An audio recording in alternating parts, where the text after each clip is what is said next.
non-duality,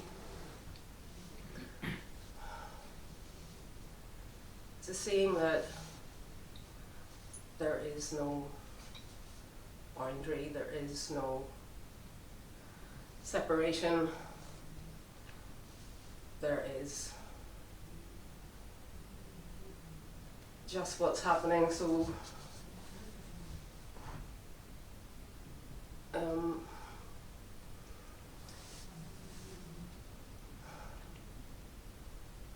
spend your life thinking that you are this person with this personal history, etc., etc., and it is often accompanied by a sense of longing or lack or incompleteness, whatever. And so this can collapse, is a way of putting it. It's very often put like that, but basically what it's, in how it's experienced in my case, was the end of any sense of being embodied whatsoever, which hasn't changed. I mean, there's just no sense of, it's not a sense, it's not a perception, there's no experience, it's not experience, there's any here or there, or, you know, so it's just kind of one thing, if you like. And in my case, when that was experienced, the proper non-dual languages, there's no experience, etc., etc. But I like to kind of speak first person, because I kind of like to speak the way I speak with my friends and everyone else, otherwise I feel a bit mental. So, yeah, so when the saying of kind of emptiness, that this is empty, that there's nothing here, nada, really nothing. I mean, I hadn't heard of non-duality, so I thought it was kind of nuts. So just the experience of empty space, lightness, no sense of substantiality whatsoever, and also the mind is not me. You know, talking, I found it very difficult initially. I had to go to therapy as part of my training, so I found it very difficult talking because it just sounded like I was making up bullshit all the time. But there's no substantiality to whatever I was saying. So that's kind of normalized over time. It feels more normal to talk about history or anything else. But the sense of here and there and all that hasn't come back. So it was just this recognition that, you know, there's no one here. And yet at the same time, there's that paradoxical thing of, yes, normal life, you know, in a sense, in many ways, life hasn't changed. There's just this absorption into nothing being everything. And the seeing of unconditional love, which for me ended any sense of maybe I'm nuts, because you can't be nuts if you see unconditional love. It's just, apart from the intimacy with everything, I mean, that's just healing. That's just because all the splits are kind of healed in that. Okay, there can be psychological stuff still, but so that is the coming home. That's so there is no otherness in that. So wherever you are is home, and yeah.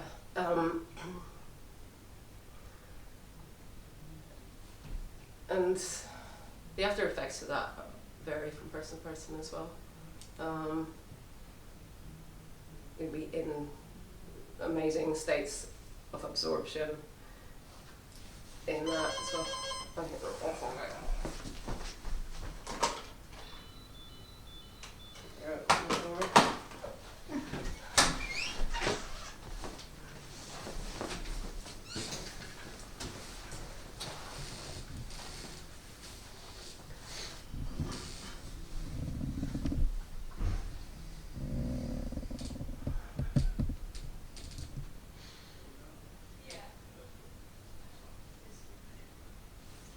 So I suppose I should continue speaking. So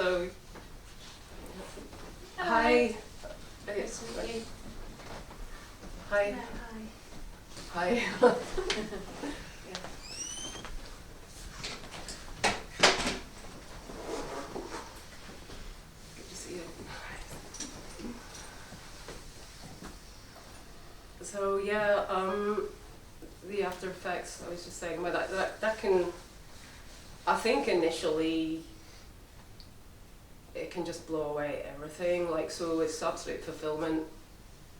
There's just, I mean, desire can totally, I think, evaporate in that for quite a long time. I mean, there can be desire, but really, so I think that's why it's just like wanting to sit around and the coming home, because you are where you are. You're finally home. So it's like seeing for the first time, because time is kind of out of the equation. So there is just what's there, and so you can be very absorbed in seeing, in perception, say, just looking out the window or sitting on a bench, whatever.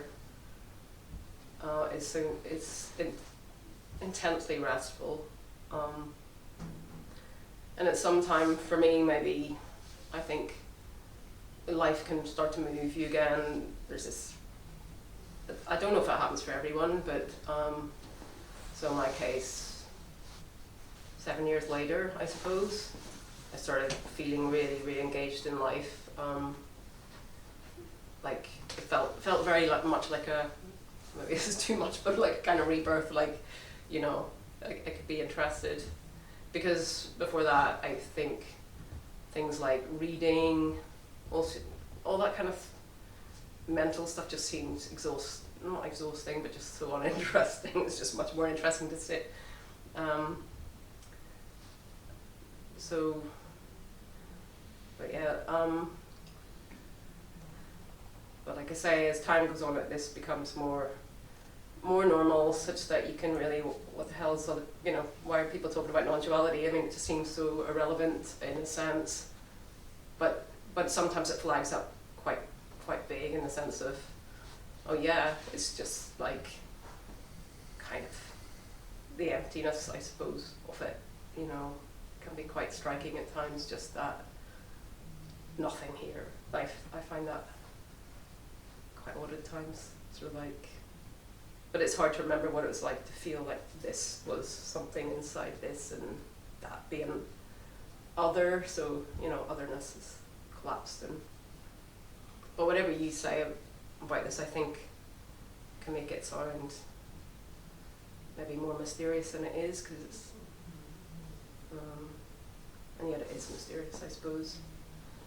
And I think there becomes much more comfortable, you know, not knowing, like, there are no answers to so many things, and there's a lot more acceptance of anything that lands here, any kind of emotion, like, it's just kind of, well, it's there, why wouldn't it be there? So there's kind of no kind of fighting the psychology in the same way. It's just, well, of course it's there, so what, you know, you can't argue with it, there's not the same desire to change it.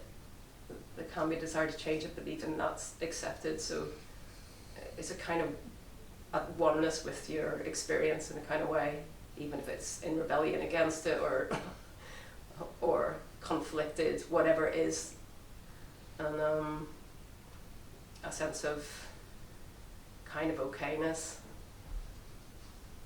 you know.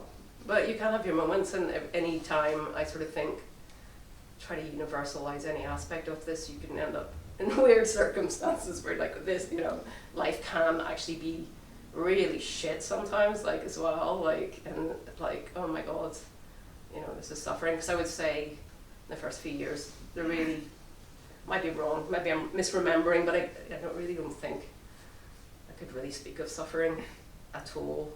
No, suffering doesn't seem to hang around. So in the baseline state, it seems to be kind of alright, you know. So, and but yeah, I mean, it's just simple stuff. There's just no limit to what this is. It's not who you are, really, because that kind of question falls away, and yet here I am, Dawn, you know. I don't like to get rid of the person, because in the sense of the sort of thinking of relationships and everything else, they're just normal. I mean, they haven't changed, and I don't think I mean, I have been close to a few non-duality speakers, and I don't think you would pick them out as being any different than the general random population. Like, maybe some people are. I think people who are high in traits of agreeableness are probably more like what you'd imagine the Buddha to be like than what some people imagine non-duality speakers to be like. I mean, so it's not, the inner state does not necessarily match that, and you know, there's, the mind is different. Like, for some people the mind goes completely, for me it went completely for quite a long time. Now it comes and goes. There's usually less referential thought, self-referential thought. In the last month for me there's been lots of self-referential thought, but that's another story. Yeah, so, and yeah, and a tendency to kind of not be a sort of revolutionary spirit. That tends to be, no doubt there are some, but that tends to be, there are fewer of those. It's much more, people tend to become more like poets, or much more kind of passive. I don't know. So I guess that not wanting to change, maybe that's a big theme as well, not really wanting to, it's not evangelical, or like, you're not interested in non-duality, so what, you know, there's no need to push this on people or get people to understand, or I think it's very free in that sense. It's just, you know, so what, you know, and it does it matter? I don't know, I don't think it's going to change the world if everybody wakes up, because I think if the emotional, the EQ for the population went up, maybe it would change. If emotional intelligence and awakening happen, I think, yeah, it'd be a radical change, but I think on its own, I don't think, I wouldn't be so hopeful, but maybe that's just me being a pessimist. I don't know. So that's kind of, I don't know, it for an introduction, I think. Has anybody got any questions or comments? Or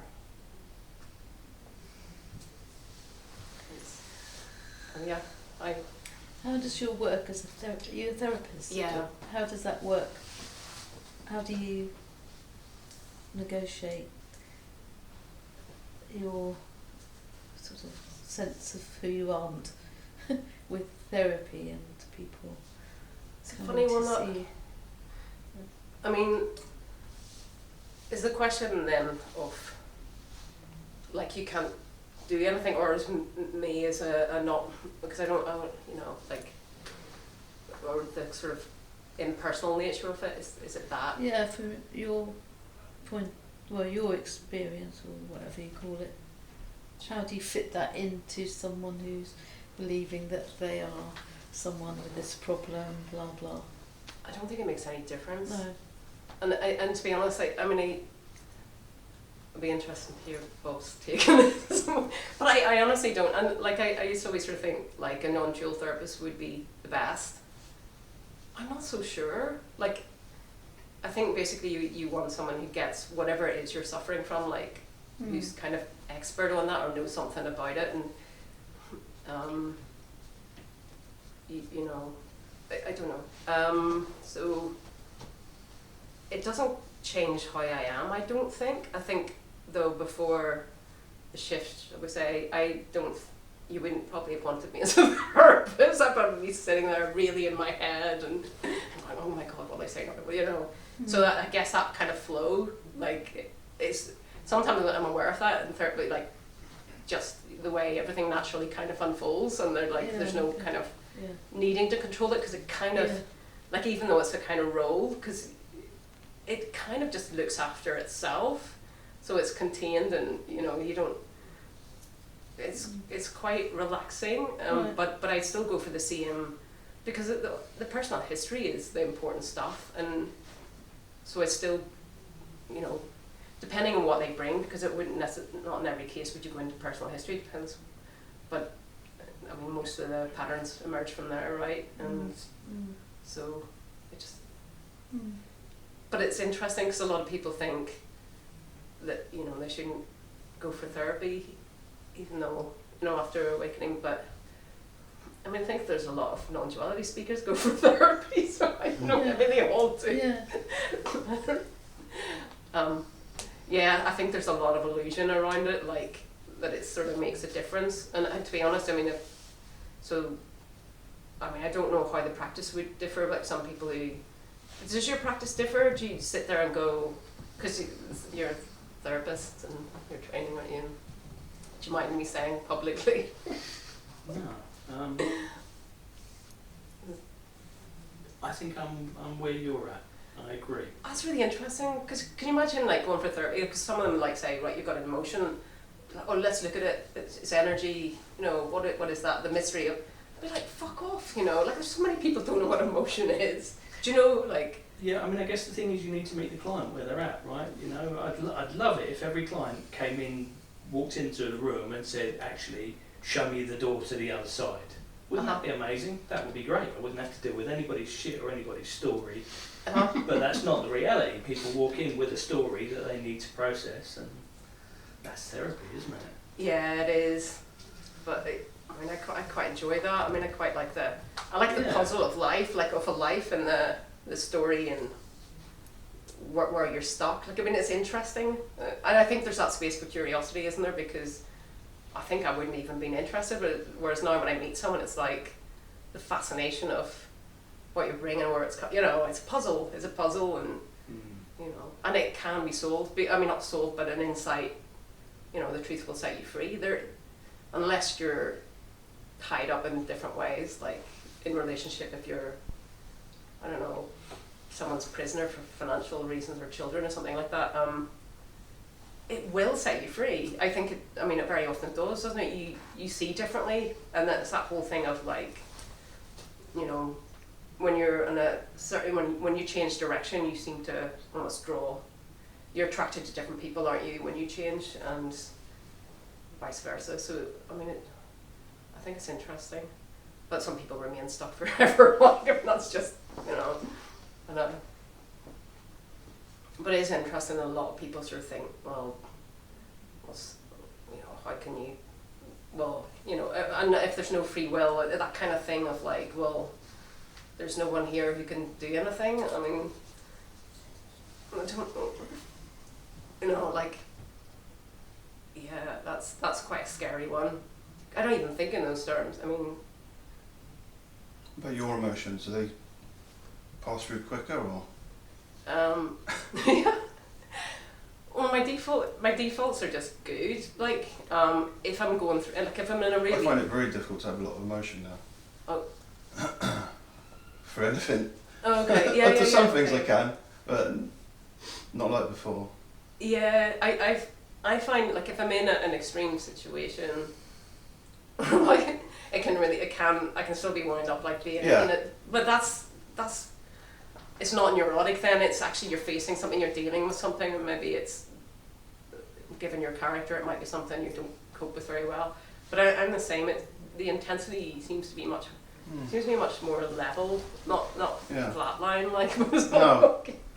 But it's, yeah, I think I had a lot more before, more highs and lows, and more belly laughter. I think I was always bent double, you know, like. So you're saying the belly laughter has gone as a result of this? Well, I've still got some of that. I've still got some of that. Lessened. Yeah, I suppose as well. Like it depends what your life is like, and and it depends who you're hanging out with, to be honest. And actually, there's one friend of mine, a therapist. Like they are your belly laughter friends, aren't they? You know. So yeah, I suppose a bit of that still goes on.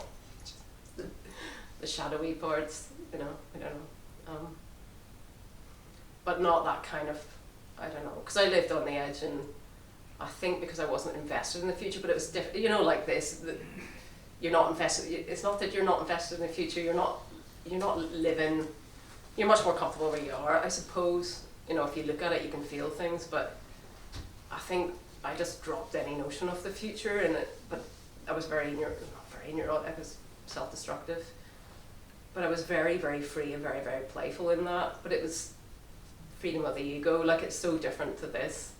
So I was always up to mischief, and which was good fun and awful at the same time. So yeah, but I'm glad I had that. But it's easy looking back, isn't it, and saying, oh, you know, I wouldn't have wanted to wake up before I had those experiences. But you wouldn't say that beforehand. You'd be like, God, I don't want to live like that. That's mad. That's crazy. No, I think, because I'm a coward.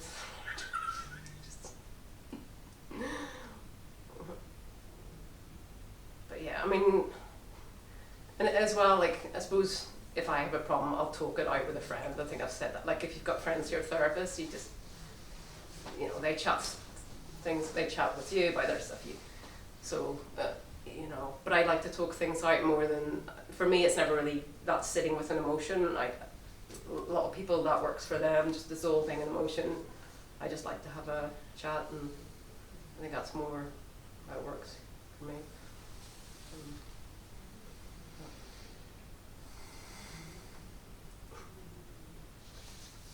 In terms of like therapy though, I think that people tend to go to it because they find something disturbing that they're trying to comprehend. And I think that therapist is there, well, you know, if someone's asked, right, help me out right now, you know, a therapist is there to sort of like smoothen out that process maybe. But like if there's someone who didn't go to therapy and they're going through the same kind of things and they haven't asked for any help, well, they'll have more of an espresso than a latte, if you know what I mean, like, of like getting through that. Oh yeah, okay. Yeah. Well, also just, I mean, they say the best outcome is the relationship between you and the therapist, and someone who's not, they've got no investment in you in a sense, and so they're not going to like distort your experience, and they're going to reflect back to you honestly, because there's no reason, they're not trying to get anything out of you apart from your money. And you can internalize that. I think over time you internalize that, so you've got this, well, that's psychology, isn't it? You've got this good object in your psychology, which is quite anchoring, I think, when you've got, especially when you're isolated. A lot of people are, aren't they? Really emotionally isolated. You just, yeah.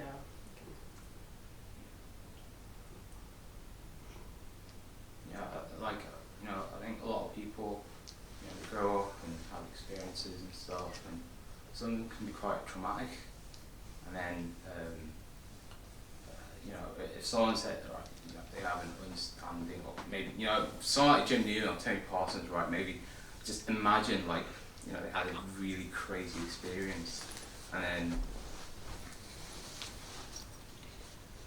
I won't speak on behalf of them, obviously, Right. but like, let's just say someone we consider a really good non-dual speaker, right?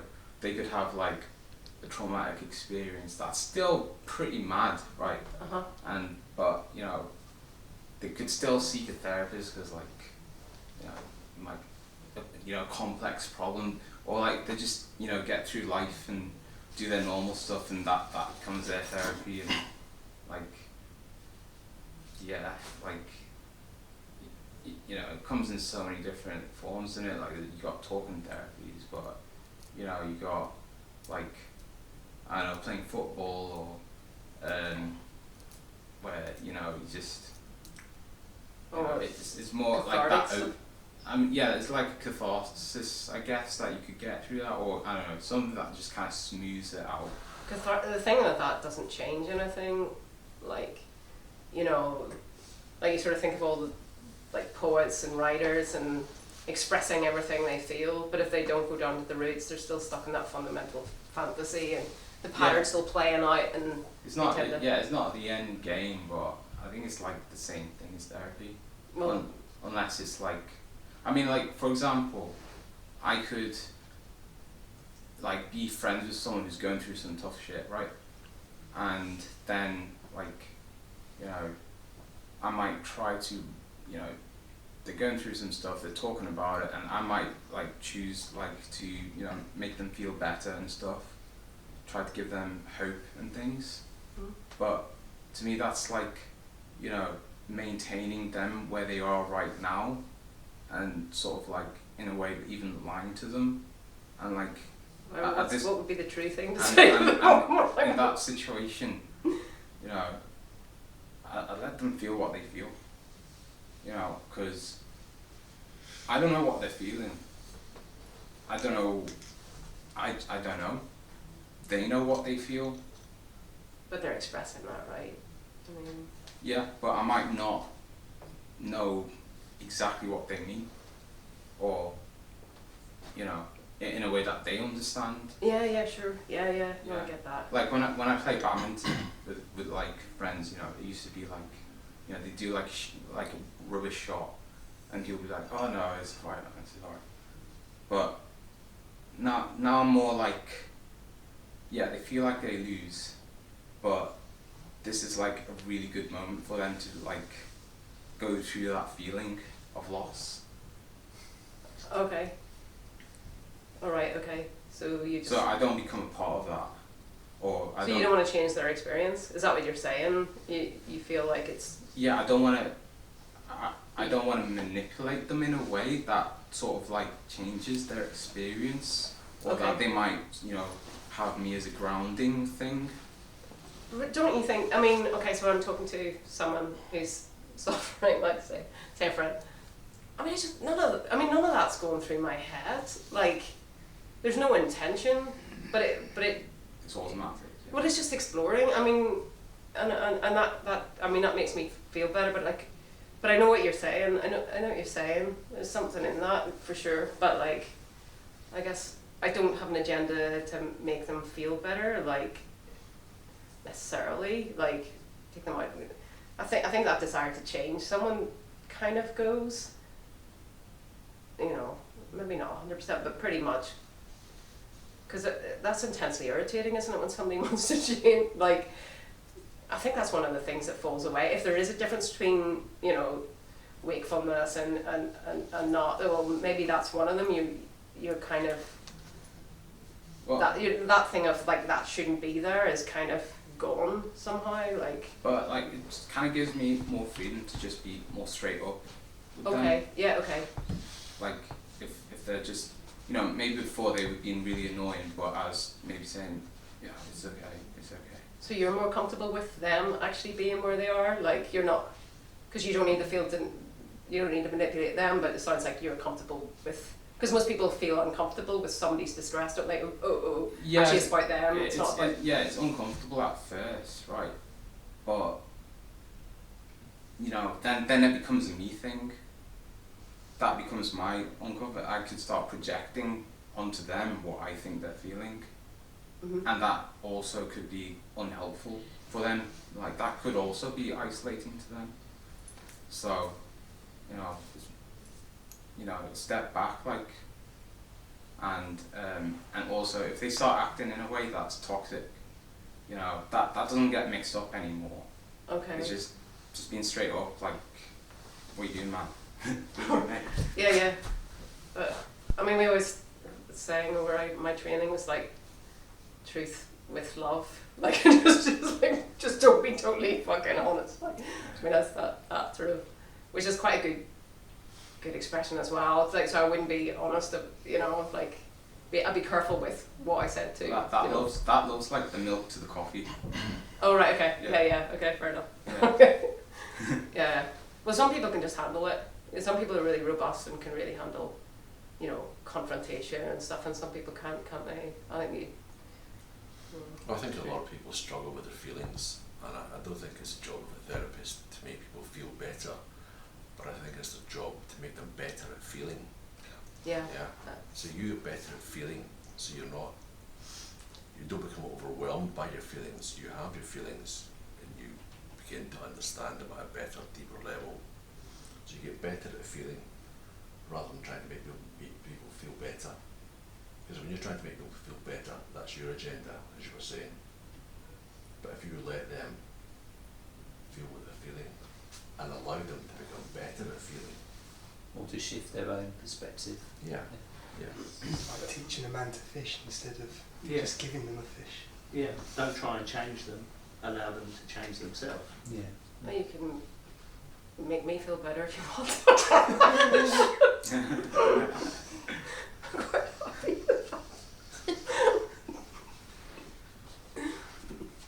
I guess as well, like a therapist would kind of get under the feeling and kind of maybe explore like where's this coming from, you know, which part of you, why, you know, where is that coming from, which part of you is feeling like this, or why are you feeling like this, the part of you that thinks that you're, you know, shit at sport, or, you know, never wins anything. That, so I guess it's about kind of also kind of redirecting them to maybe think a bit deeper about where that's coming from as well.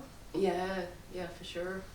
A lot of people are told not to feel the way they feel, Yeah, especially children. exactly, You yeah. need to, you know, Yeah. stop feeling like that. Yeah. Yeah. Then it gets repressed and it comes out and they don't understand why they're feeling a certain way, but it's because they've had to repress it for so long that they don't know how to let that out to then sort of not let it control them subconsciously. You were talking earlier about emotional intelligence, that's what we're talking about now. Yeah. Well, some people just police you and what you can express when they're the narcissist. You just know. But like the Don't make them angry. like the non-dual vocabulary we were talking about earlier, the hardline radicals say, these are the words, use these words and no other words.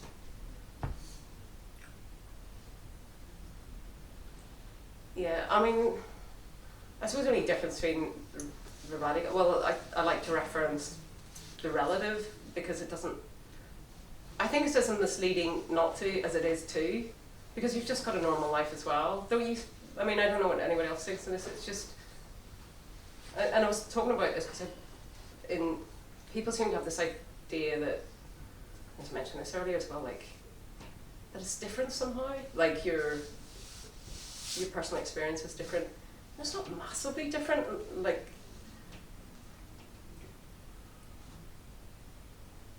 maybe yours is, Bob. I don't know. I just sort of thinking. It's the same, really.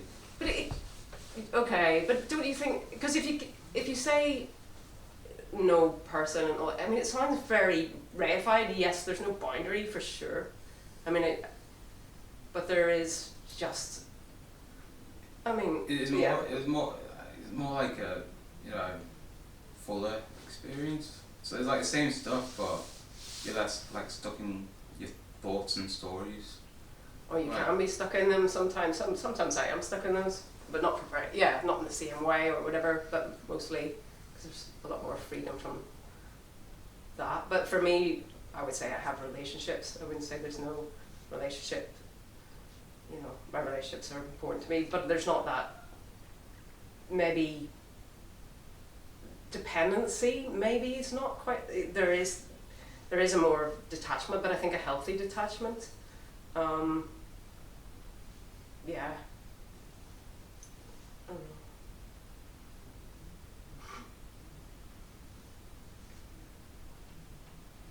Do you feel like you found a tribe in life, or you've just stopped caring about trying to get to that group or that social status?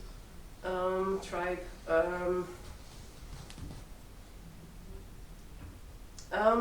Well, a wee bit, maybe a little bit with the psychotherapy. Like, I don't feel so. I mean, I was very the opposite. I felt very alone and kind of sort of inventing a life and stuff. So I was very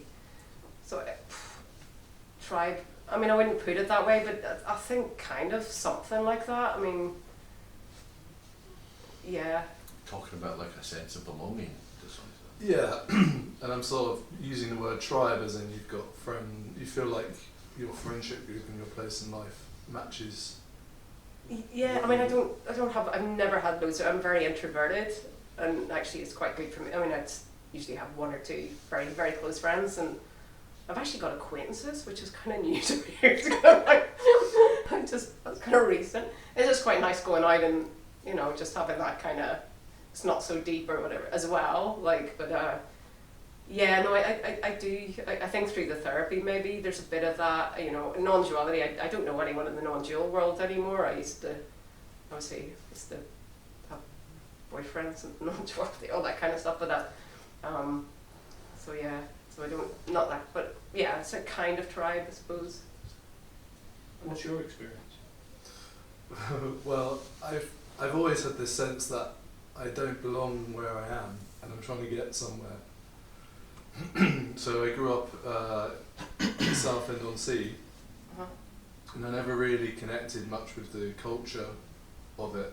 It's like a seaside town. And I just imagine, I'm projecting, but you're from Ireland?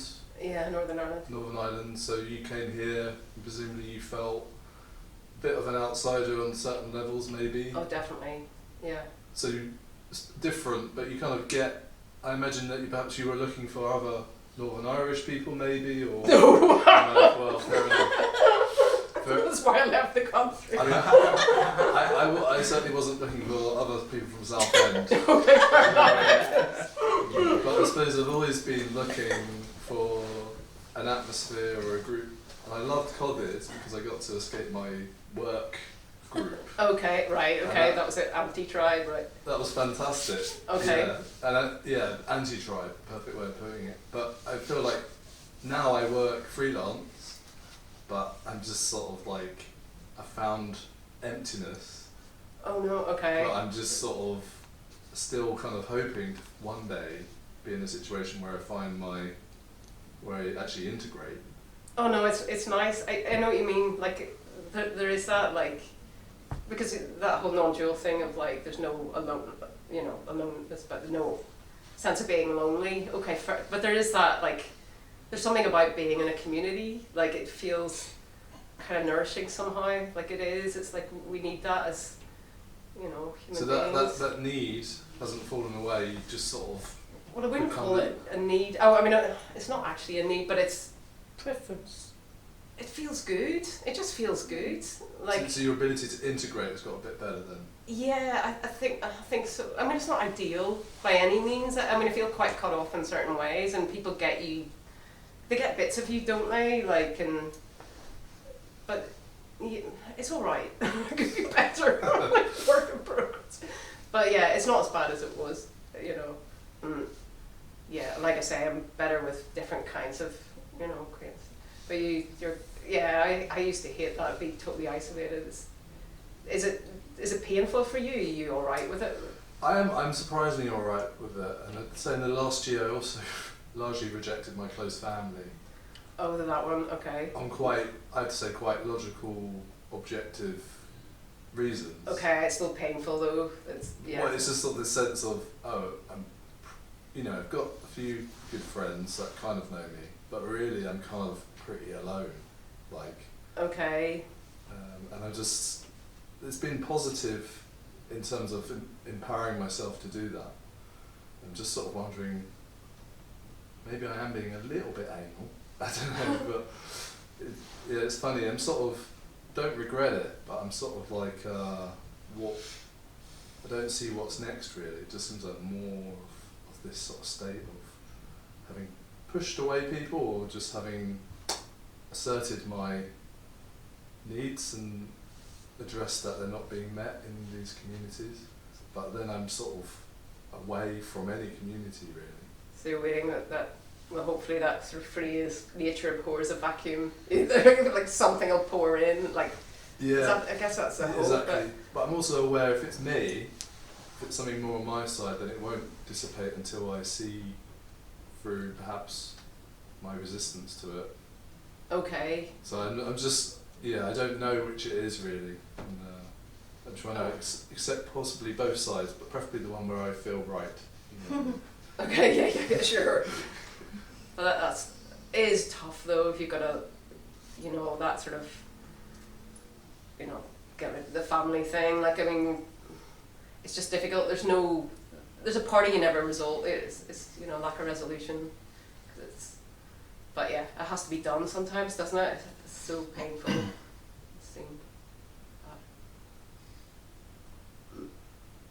I did it at one point when I was self-destructive. I think just because it felt really painful, just because I really liked hurting myself or something. I don't know, but that was different.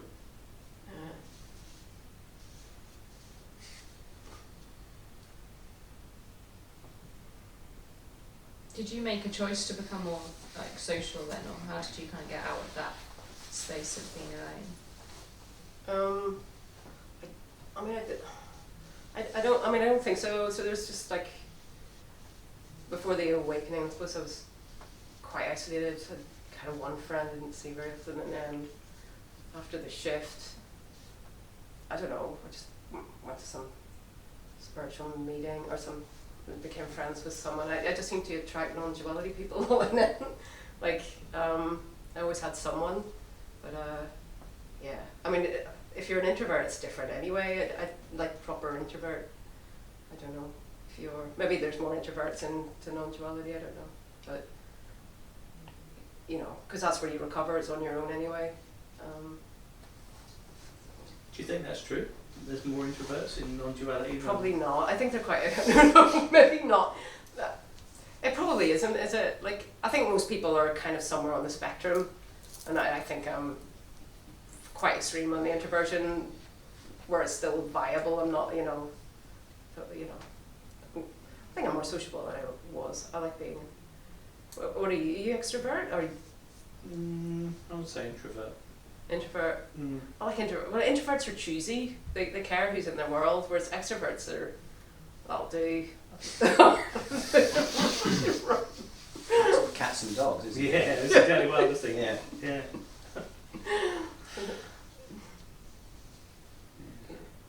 It would make sense to me that there would be introverts in the non-duality, because people who are kind of drawn to nothingness. I suppose to go, like, I suppose a lot of it's come from existential issues, hasn't it, as well, and whatever's got you to the point, because a lot of them are seekers, so reading the books, and I mean, extroverts don't tend to go so deep, do they, unless they have to, like, I mean, I don't know, how do you end up in the non-duality thing? I mean, but you're probably right. But I think it's probably now everyone's into it, aren't they? It's become a bit more.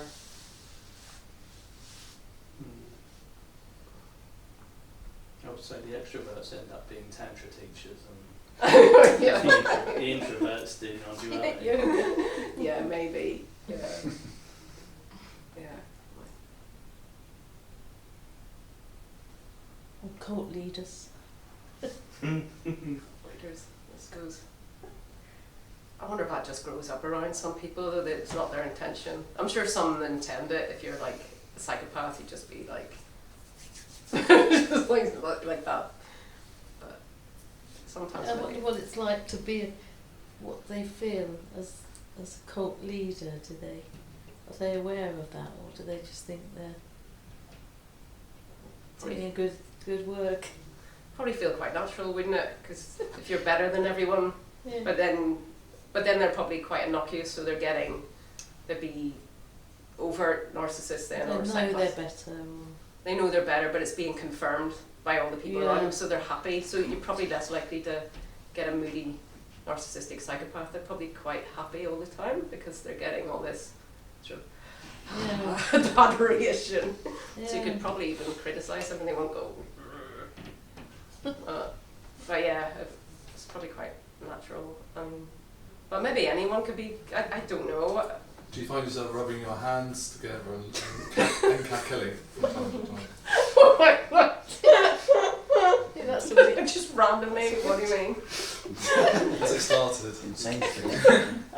Since what's the cackling cult? This is the cult, beginning of the cult. All right. Okay. But The symptoms. no, or not. I don't know. I don't know about that power one. Like, does because that's come up before, hasn't it? Like, can anyone turn into that? And presumably they can. Presumably we're all vulnerable. I think when there's an organisational structure developing around you as a teacher or something. Did anyone see the Andrew Cohen documentary? I haven't seen the documentary, but Yeah, I know someone who was in the cult. I thought he was a very good teacher actually. Oh, did, But he had like a residency cult. Because he was. And a lot of people went one way and a lot of people went the other way, and it all got a bit out of hand. But Tim did an interview with him, didn't he? Yeah, he did. I think he's very good. He actually said the trouble is a lot of people have a breakthrough and a lot of people have a breakdown. And he didn't realise that You know, Right, okay, when he had like hundreds of people there. Maybe because he was flogging them. Well, he was pushing them. He was pushing them. Yeah, and he admitted himself. There was a shadow in him that he didn't even realise was there. Yeah, but I mean, okay, so. But I think he was good. He was in line, you know. I don't know. I don't. I'm a bit scared to use the names, but in general, if someone's like, I mean, I wouldn't forgive or give someone a second chance on that. His teacher was Papaji, I think. Oh, yeah, that's it, Papaji. I didn't know it was teacher. Yeah, he was. Yeah. Yeah, that's quite interesting. I saw that documentary. It's interesting. And then Tim did an interview with him. That was quite interesting as well. But is that whole thing of like forgiving them as well, like as if they're going to change? And Yeah, they're like, 'cause he's trying to make a I'm comeback really against sorry. I've learned. So you blew it the first time. I'm not going there again. How many times did it take? I can keep going. You know, like because he went out and he did another cult, didn't he? I mean, It was he may have probably- been a good teacher. I'm sure he was, but Yeah, well, there's always that power and energy and insight initially, maybe. But he was pretty hard, full on, wasn't he? Pretty controlling and nasty. Yeah, he was pretty honest in the documentary. I think he was genuinely contrite about it all. oh right, okay. Well, maybe he was. Maybe I'm just because it's usually the hardest thing to learn if you know, if you're Yeah. you know, end up in narcissistic relationships. The hardest thing to learn is they don't change. You know, and no matter it's that which I don't find difficult to accept now, but it's because if you're that, I mean, it's just it is what it is, and, but good test is just criticize them very gently, see if they explode. Why does he not?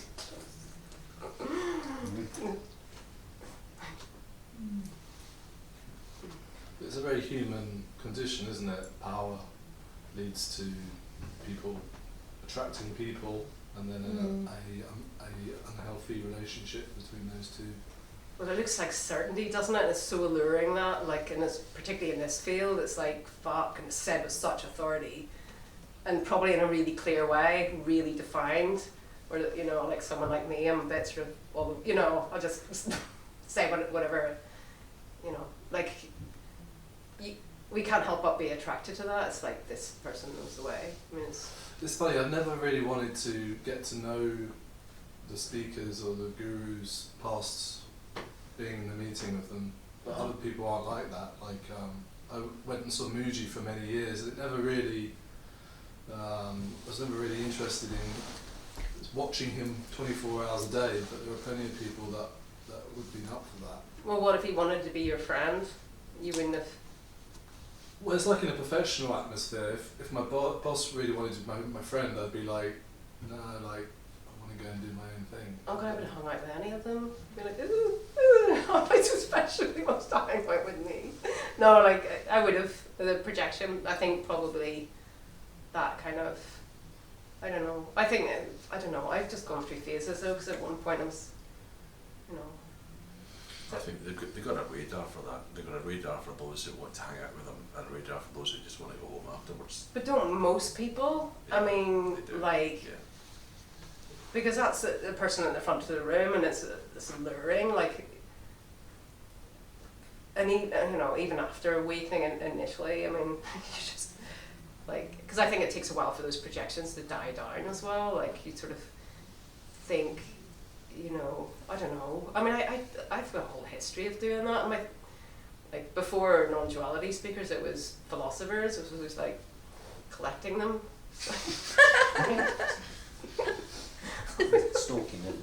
I did stalk them. No, I actually ran away from them in the end, but like, I always had one or two. Collecting them like their skin? Or? But I mean, no, I just kept bumping into them everywhere I went. It was like, Philosopher. What do you do? I'm a philosopher. you know, it was a phase. And, There are plenty of speakers that are also quite safe, but somehow they don't seem to get to the same heights as the really kind of culty ones. Like How do Adi you know? Shanti's pretty safe, I think. I think Thich Nhat Hanh was.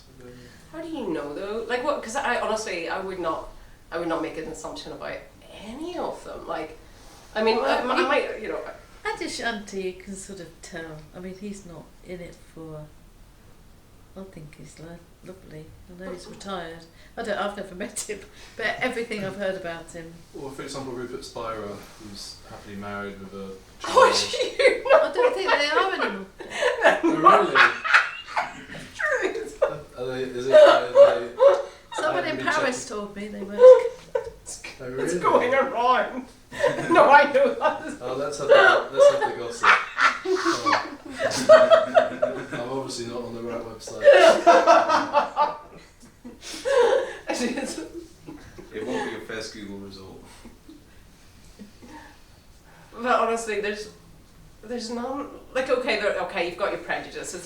There's a few I would look at and think, yeah, no way, you know. I don't know. I don't really make it so like the same way of like, you know, when you meet someone in the street, like someone you wouldn't ordinarily speak to, and you sort of like now I sort of like would have more of a wonder of like, do they see dead people? Like, do they have loads of you know, I would never make an assumption of like what's going on internally. Like the same way externally with, I don't think you can read it. It's really, really hard. Actually, you're really Andy's really good at body language. You can really see the body language, really subtle. I mean, I'm not as subtle as you are, but but you know, there are signs there, like, but you don't want to read them. I think we project all the time, and it just doesn't stop. You like somebody, and it's really hard to. It's not really about the teacher, is it? It's about if the pointing resonates in your own experience, isn't it? Some of them it does, some of them it doesn't. You just stick with the one that. But why one and not the other? Like, why not Rupert Spira? Okay, you know, is it really because there's a practice there, or you know, everything is consciousness? Is it really about that, or? Well, some are more wordy. There's still sort of a feeling about the person. So it's just personal preferences in a way, isn't it? Yeah, I think so. Well, for me, I suppose. Like preachers in church, preachers in church, you know, some are really boring and some are really, you know, engaging. Yeah. So, you know, it's who gets the message across to you better? Who do you hear it better from? Do you hear it better from X, Y, or Z? It's the same message, but 3 different messengers. But they wouldn't say it's the same message, would they? Although, it's like the narcissism of small differences. Yeah, it has to come from a place of humility, I think. What does? Like, you know, if it resonates with me, like, I don't like it when I'm told what to do. It's really weird. You don't like being told what to do? Yeah. But who would tell you what to do anyway? Or like a proper teacher would? Or? Yeah. Yeah. Oh yeah, that would be annoying, but yeah. Yeah. I don't know. Does anyone like being told what to do? I say. Maybe nobody does. I think you're right. I think you Depends what the Sometimes I need to situation be is. told what to do. fair enough. Do you already know? It's like someone tells you what to do, like there's some assumed authority right there. Like, where's that coming from? I think there's different situations. It can be guidance as well. You can be told to do things in different situations. I like to be told what to do in some situations, but not in others. That's the point. That's the point. Yeah, there's plenty of situations. It's quite I nice like it being as well. told what to do sometimes. People pay money to be told what to do. Yeah, right now. Yeah, it's straight, isn't it? Yeah. Okay, so it's but yeah, I do wonder about the choice. 'Cause, yeah, Rupert Spira was in my dream recently. These dreams about non-duality speakers. Every so often make an appearance. But it's like who they talking to, like who's talking to who and who's doing what. Like, doesn't that miss the point? No one talking to. What do you think? Like, it's a Exactly. non-dual dream. Like, are you not in your dreams? Oh, that's a good one for Jason. I mean, how many people are awake in their dreams? Are you? How would you That's a know? good question. How would you? What a lucid thing. Well, either. I mean, because the dreams are. Sometimes when I think it's happened once or twice when I've been waking up, and they're all, oh yeah, I'm going to sleep. Well, that's a bit different. You have a funny image, and then you sort of wake up vaguely, but not like in a big way, like some people can. I keep waking up in the most exciting part of my goddamn dream. And I try to get back into it, and it's really frustrating. Mm. Well, it's not frustrating because I go to sleep. But, you know. Are you a person in your dream? Are you like? Yeah, sometimes I think I haven't been asleep. I've been asleep like hours. It's strange. I can't really... Oh right, okay. So it's different. Your Yeah. night sleep's different. So I'm definitely dreaming. Well, as a person. Full of light and love. Is it? Do you get light? Yeah, that is strange. I get a lot of light in my dreams. Yeah, a lot of light. I don't know what it means. Yeah. You dream about light. They're very vivid. I think They're it's confusing. I don't know sometimes. What kind of? Is it different coloured light, or is it like golden light, or? Yeah. Can be. It can be quite blinding in mine sometimes. But Mm. Serious creaking. it's like some boundaries being traversed.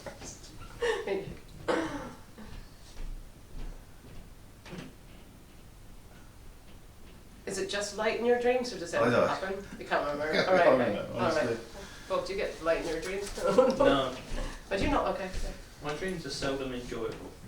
Okay. Oh, you get dark. You get nightmares then. Not that either. They're kind of mundane, but not normally. Yeah, not normally playing out enjoyable situations. Okay. Has that been forever? Yeah, I guess. There was a period, yeah, I actually around the time of my awakening I used to get really quite, nightmares. Okay. If I went to my sister's.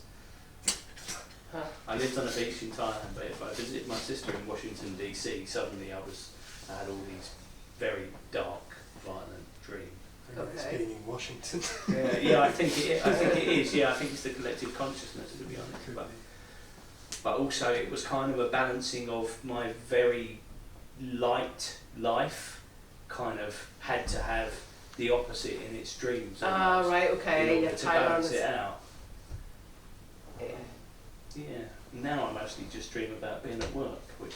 Oh no! That sucks. Yeah. It's always work, and it's always not very good. What sort of shit? Like. A previous job. Oh right. Okay. Previous one. Yeah. Yeah. It's bizarre, isn't it? Mm. Why? But anyway. Yeah. A lot of people say they become more ordinary. That was the thing to say. I don't know whether that was just a fad. After you wake up, you have ordinary dreams. I don't know. My dreams have definitely got more positive. I used to have quite, not violent, but kind of angry or dark dreams. You know, I'd be lost, I'd be trying to get somewhere, you know, all that stuff. Mm. But now they're just quite normal. I still sometimes have to put on a theatre production without having read the script or something like In that. your dream? Yeah, and I've got nothing to do with the theatre. Oh okay. Right. But most of the time it's just quite nice now. But that's why I asked for how long. I wonder if it's more of a phase that. Because it does speak to something, doesn't it? If your dreams are not happy, something has to be going on there consistently. Does it? I mean, sometimes it's mysterious. Like, I mean, I don't get nightmares very often. I still get them occasionally, but it would be once every 3 months, or visits from demons, like all that kind of weird stuff. But that seems to have calmed down now. Like, it's mostly nice supernatural beings, kind of thing. Sounds wild.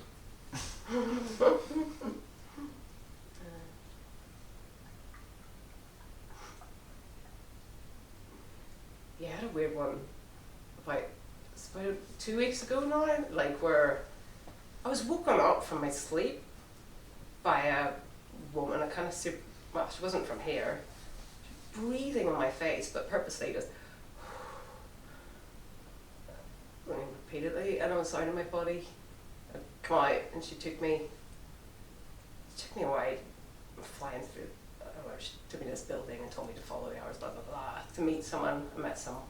It's not funny. It was just the fact. The thing that sticks with me after that experience is the physical of something in my room breathing on my face is a head fuck to me, because Was it like a Was it the not cat? dreaming experience? A no, I sort of wasn't dreaming. No, non-dreaming, but non-awake sort of thing. no, I was awake. I was woken up by the. Okay. Well, any Yeah. visual? Well, it was totally visual. Yeah, Cool. this stuff. That's like a well, not a hallucination, but can't think of another Sounds word. like what people Like a- refer to as like astral projection. Another. Yeah, but the Astral. on your face, that sensory experience of blowing on your face when you're not asleep. Yeah, no, That's that's. like ghosty thing. Yeah, that's the bizarre bits, the energetic stuff. But it's interesting. Yeah, no, it's. Some people call it astral. Because I used to call it out of body experience, but it's not out of body. You've got to be in the vicinity of the body, so it's either astral travel or trans-dimensional experiences. Did you Technical. come back? How did, Yeah, I came back. I got my message from the old wise woman. I came back. It wasn't a very interesting message. Like, it never is it?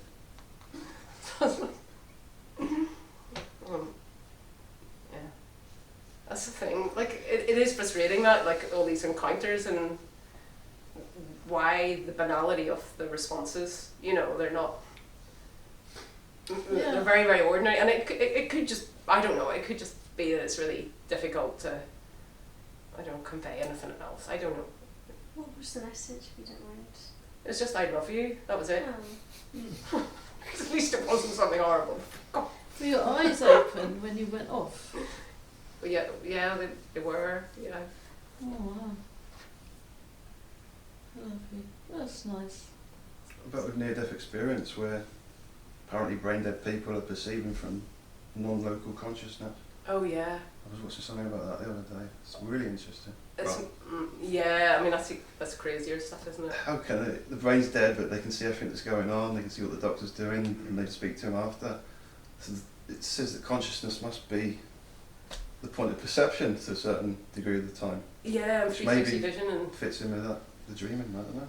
I think it seems like the more shut down the brain is, like closer to death, and then death it's just total imagination. They're at that seeing, point. they're perceiving, they're hearing, and they're brain dead.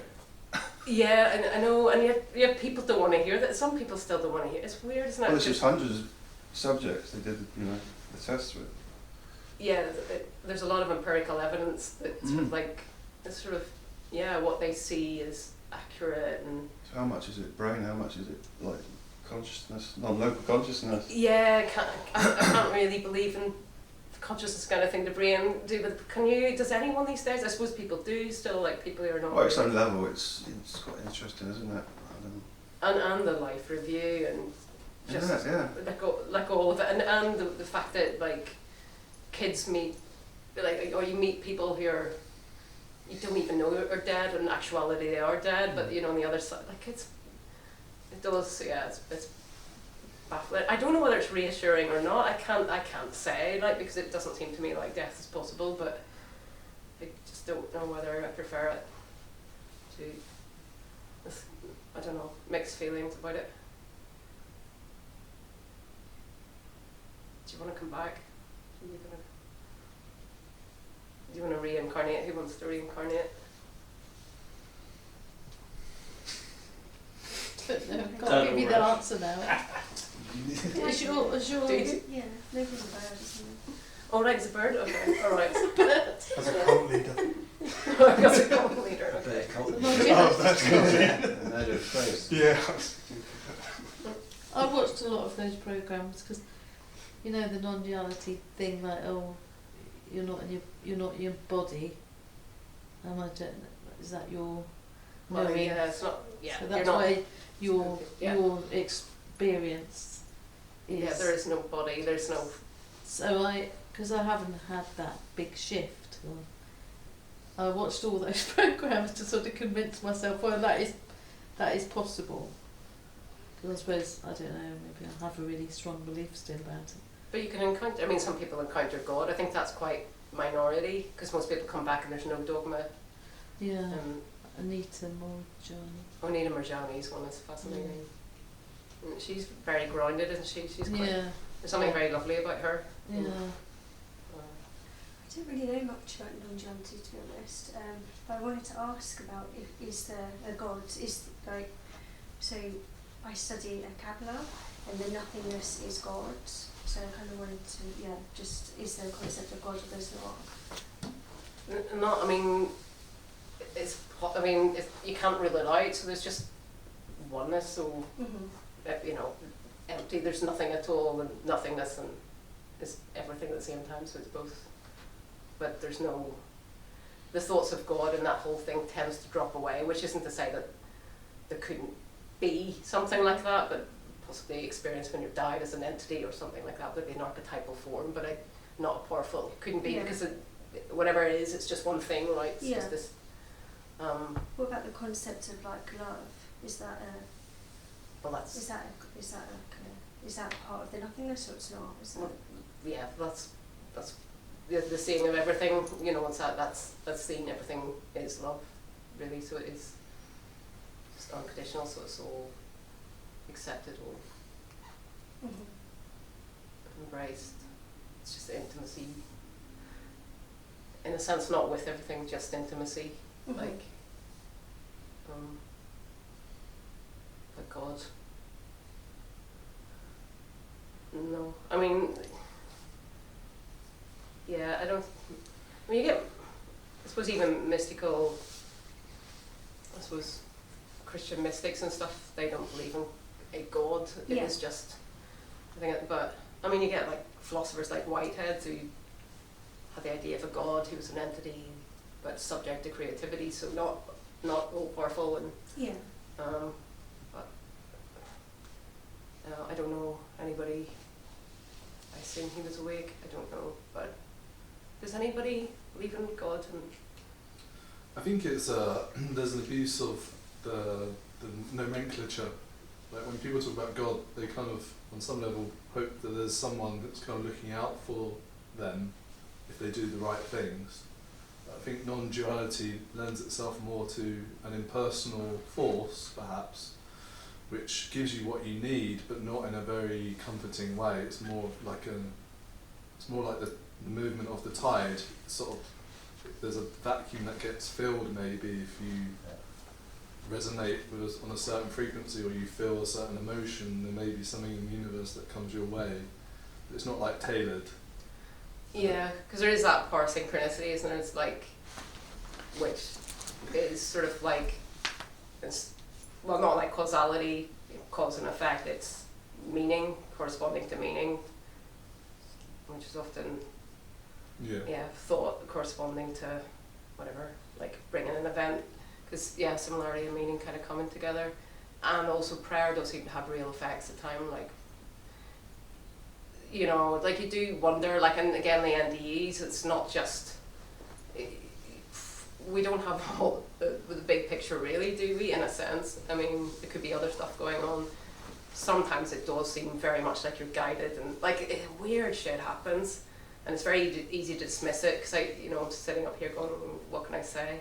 And like, because, I mean, that was part of my struggle when I started having the Kundalini stuff, and it's like, how the fuck do you, I mean, lots of people get stuff like that, but I'm sure maybe they just don't bring it when they, I'm sure a lot of teachers and speakers have stuff they don't bring. You get to see a bit of the mechanism of something which is higher than the normal perception of reality, but yet which isn't actually any truer than normal reality.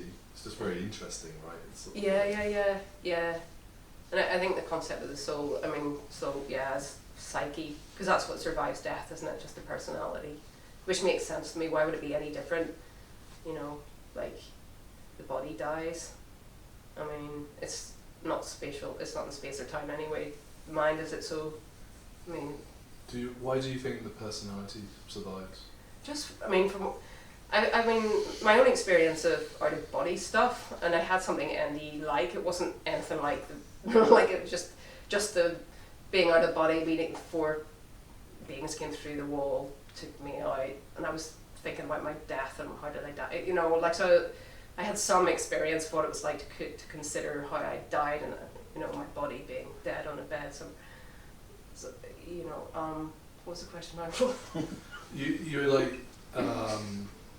you were quite specific that the personality carries on. Oh yeah, well, because any experience I've had that's outside the body, it's just normal, and in the reports, it's just absolutely normal. And a couple of ones strike me, that one where somebody was dying and they were struggling to breathe, and they thought it'd be easier to stop breathing, so they stopped breathing, and I thought, this is really relaxing, and it's quiet because my heart's not beating, and then, oh, doesn't that mean I'm dead? And then realising they're dead. I mean, it's just some of the descriptions are just so, you know, like you can't, and the sincerity, there's something about, like, there's such a detail, there's a lot of it got to be real, hasn't it? It's just. So there's like maybe more of a signature of the essence goes on.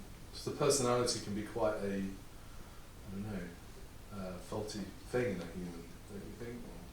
Or? Well, I think, if you think about people that you know who have died, you think about the personality, don't you? Well, I do. I'm thinking about my dad here. I went to see my dad when he died, and there's this inanimate body lying in a coffin.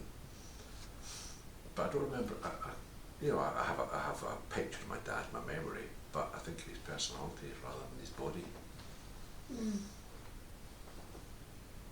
Yeah, and the connection after death, when you feel, I mean, a lot of people get that when you feel the presence of someone, and it's unmistakable. You know, like, I'm sure quite a few of you have that. I mean, you're talking to someone who's dead, and the energy, or I've only had that since awakening, to be honest.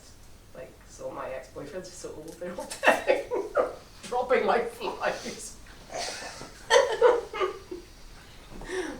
Also, if you think of people, if you think of friends, I guess you're thinking about their personality or what it's like to be with them.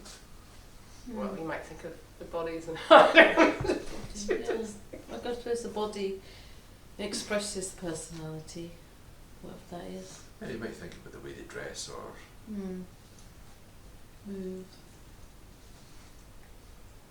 But I suppose it's maybe changed as well because the soul's bigger, isn't it? And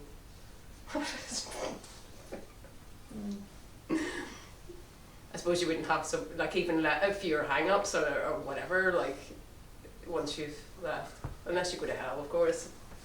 Maybe you'll have some more, like. People talk about grace, don't they?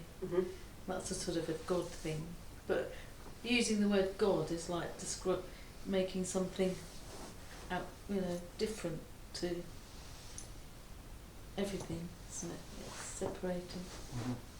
But in a sense, in relationships like that anyway, and Jordan Peterson said, like, thinking is like secular prayer, and I was thinking at a certain level of distress, thinking can become like a real prayer, like suddenly it's like, it's almost like a natural thing to do. It's funny, and it is personal at that stage. It is for me. It's not praying to oneness or myself or something, I don't know, some abstract. It's just like, or whatever else, like a saint or someone who's passed or whatever. There's always, for me, it's like, because or sometimes when a religious mood comes over me, sometimes. Oh, I'm not Catholic, so maybe I don't have that stuff. When you think about, because I never got on with my father. I think about people who've passed on a lot more than when they were alive. Yeah, okay. My mother and father, but me thinking about them, do you think that's them there? I don't know. I don't know. I'm not sure. I mean, I think about once it's funny who you do think about. Like, there's one person I think about that I didn't see so often in my life, but they had such an impact on me, and I realised that when they died, and it's like, sometimes they'd be the person I'd want to have a conversation with, and I can't, it's really annoying.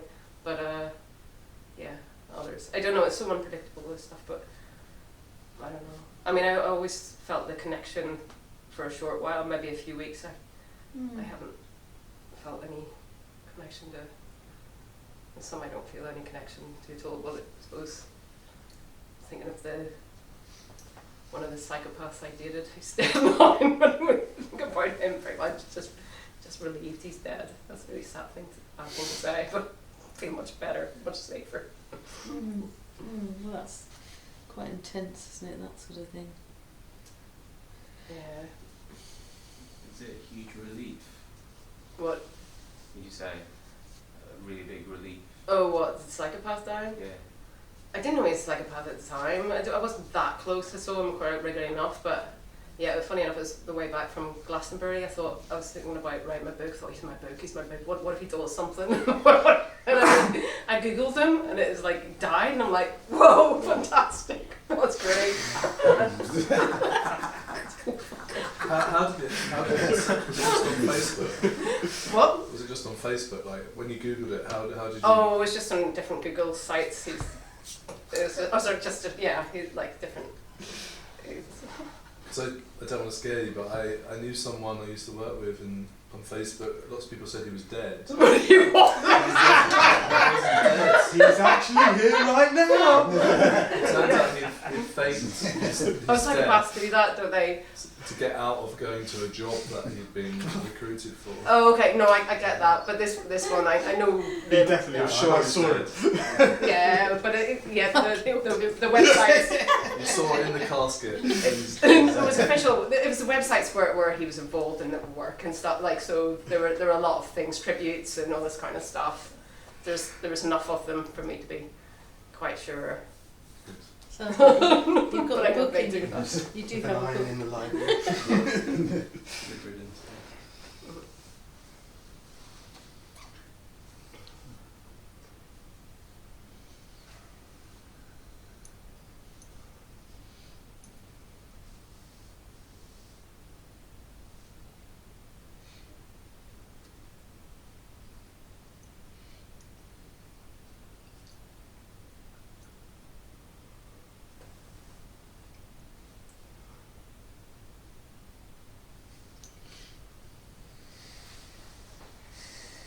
Quite sticky in here, isn't it?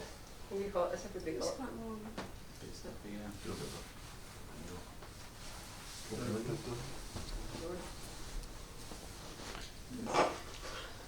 Do you want me to open the window? Do they open?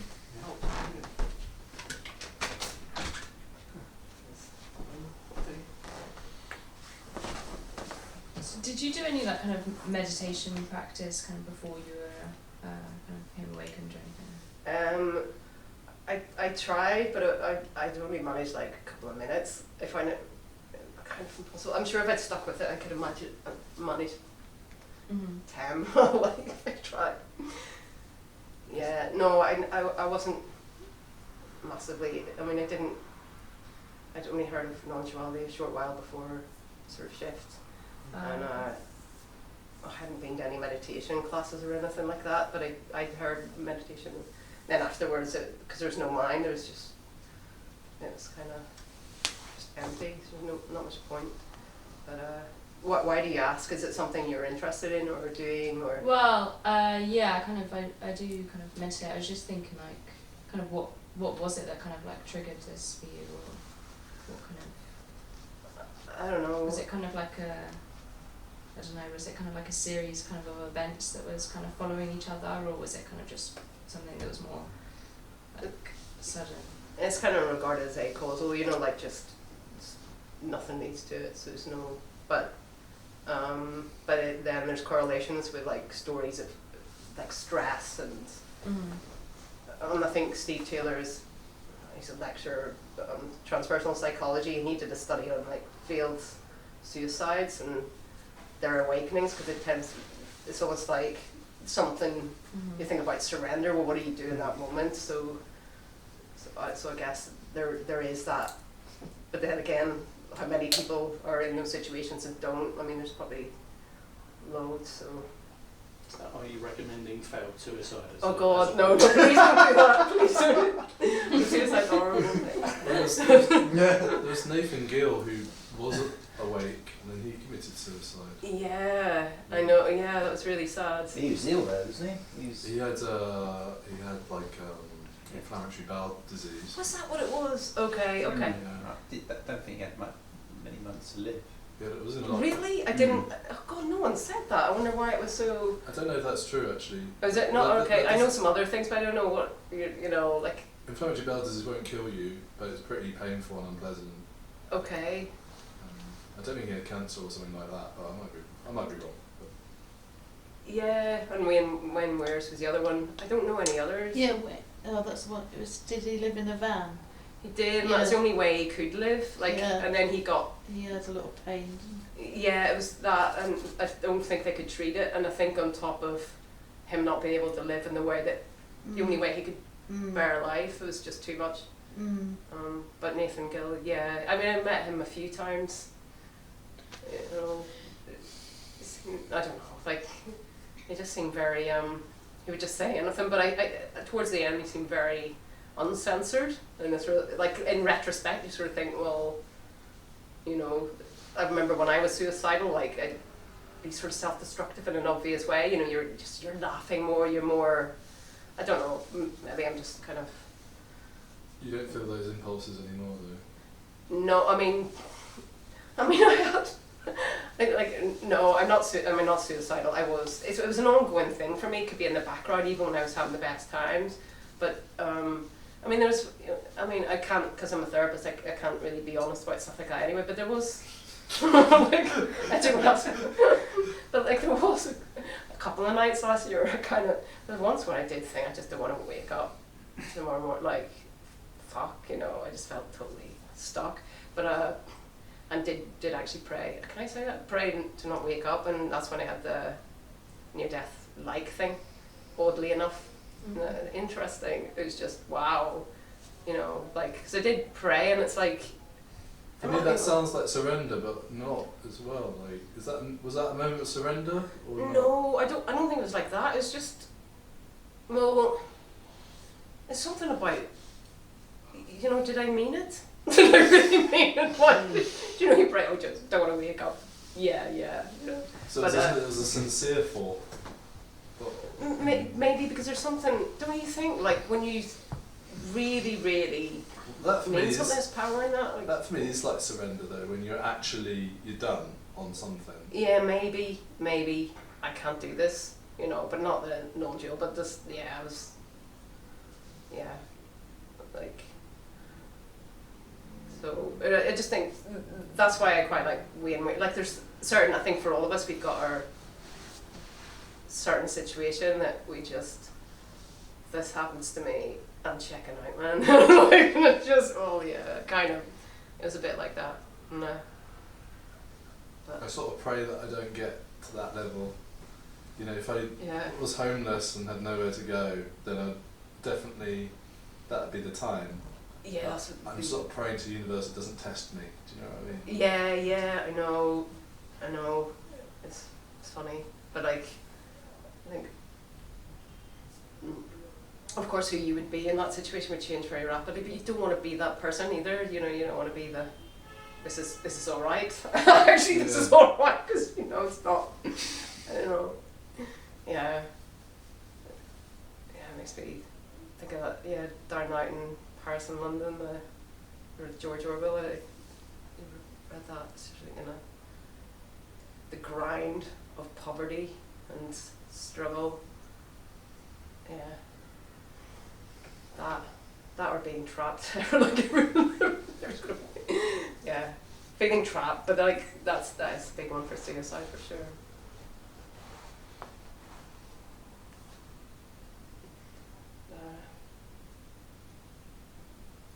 Really, you got to take the knife out. Was it Nietzsche says you sort of turn it around, you know, sort of instead of killing yourself, you would have kill someone else. Kill the fucker. He was German though, wasn't he? What? Was he German? Yes. Why? That's like a old. Oh, what old? Old joke, yeah. Oh yeah. They said women were scholars. There's something wrong with them sexually. He said lots of things, weird things about women. But his mum and his sister were a bit nuts, I think.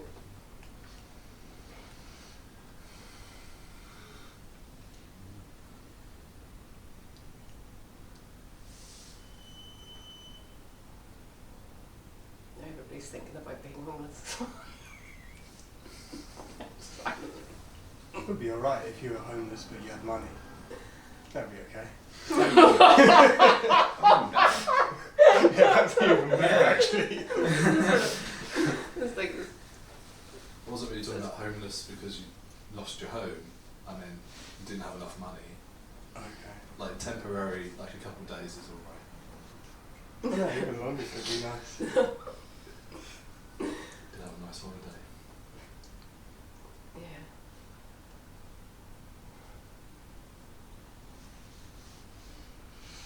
You just have a holiday from society. Yeah, well, yeah, pretty good at that already, really. Alright, okay. I was wondering if we should come back.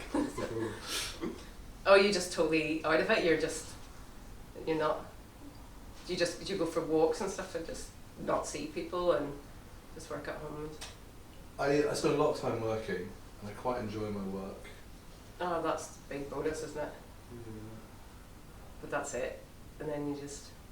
It just seems like an endless cycle of working. And the weekends, what about your time off then? Just... Well, right now I work every day.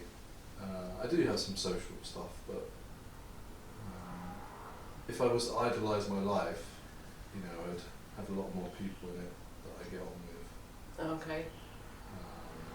But at the moment it just seems like I'm drawn to work, and it's not completely unpleasurable, but I have this sort of sense, this idea of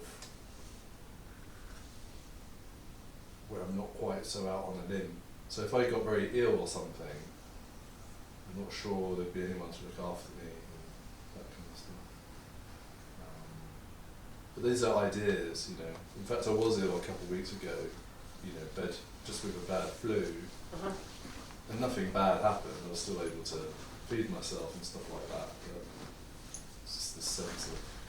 Yeah, but it's not good. I remember doing that. I remember like going to hospital once when I was a broken wrist and lying and saying, oh yes, I've got my boyfriend at home. Shit, like, I was actually really embarrassed about it, but like, just like having no one is such a big difference when there is quite nice having someone there, like, you know, because, but yeah, I don't suppose I would have felt so, because I always felt like I have to be tough and do it on my own kind of thing, but it's funny, but yeah, it's quite... I mean, I was seeing someone until quite recently, but then I had to admit to her that I didn't really like her friends very much. Did she not like you not liking her friends? No, I mean, it was an impasse, and I completely get that. But it's like... Was it impasse for... I mean, because were you part of the whole group then, around her mates? Or? No, I mean, obviously she wanted me to be, but we hadn't, you know, we went out, we were going out 6 months, and I met her friends and family, and I was sort of like, deep down, I was like, I don't like any of these people. But surely you would have to see them. Okay, I mean... Did you like her? Yeah, I did like her. Yeah, she was nice, very nice. But Did she like them? it's, I mean, perhaps with her, she was much more involved in her friends and family, wanted me to be. Oh God, no. Yeah. Yeah. Okay, so that's alright to be like that though. Yeah. Okay, if you're kind of forced it, I couldn't bear that. Like if you don't like them, then I couldn't bear it. No, I was thinking of, and it's quite strange, isn't it, when you meet someone's friends and you think, God, really? Do you really like your mates? Like, I don't know. Like you can't always guess that, can you? I think what's getting me a bit is that I've chosen again to be on my own, and it's sort of like, at what point do I give up being so kind of me exclusive? Yeah. But maybe it's not. Maybe it's all right to keep doing that. I don't know. I mean, it sounds like you've had some bad luck. I mean, It's interesting you didn't like any of her friends. Sorry, Well, I want to start asking. Yeah, no, I mean, thank you. I mean, I appreciate that's it. quite interesting. You liked her, but you didn't like any of her friends. Yeah, I mean, they weren't terrible, but I was just like, I haven't found my tribe here. Like, not one of them is spiritual in the slightest, and they all get really hammered and look for their relaxation in those sort of things, which I think if you've done spiritual stuff for a while, you stop doing that to a certain degree. Those drop away. She did. Your girlfriend didn't, wasn't it? Well, not with she when she was with her friends. She did. Yeah. So I think she would have let off steam a bit perhaps when I wasn't there, but not with me. No, she was quite. I mean, I do drink and stuff like that, but yeah, we didn't. Yeah. Perhaps brought her to perhaps a bit more of a holistic Yeah. thing. great. It's like therapy. Nothing patronising would patronise, you know. I don't know quite what I'm asking for. I think it's nice to be heard, obviously, but I'm trying to work out if I'm doing something wrong or I should just be patient, I suppose. But it's hard to. Oh God, I don't know. No, it's horrible. I get you, and it's you know, especially with the isolated with the spiritual stuff as well. Like it's, you know, you must be feeling pretty bad. But like, no, it is true. I do have friends. No, not that bad actually. I just worry that I like my own space a bit too much. Too much. Well, you get used to it, don't you, too? And you get acclimatized, and then it's like you make excuses as well.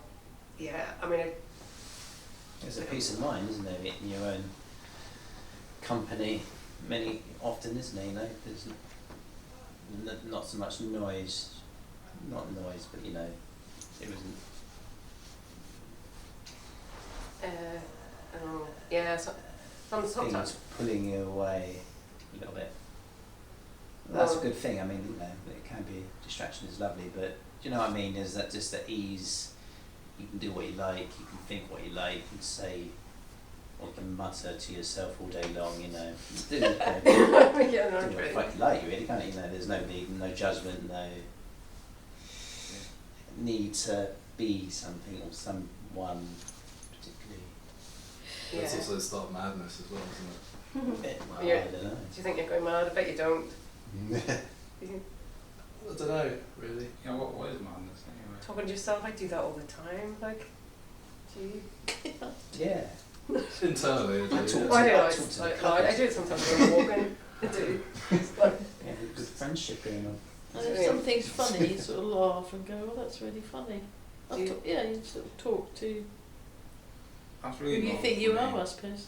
Like, I think it just sort of like helps get the day along, like, you know, because, you know, I might be thinking something, but, you know, just to say it out loud can, like, help to process that.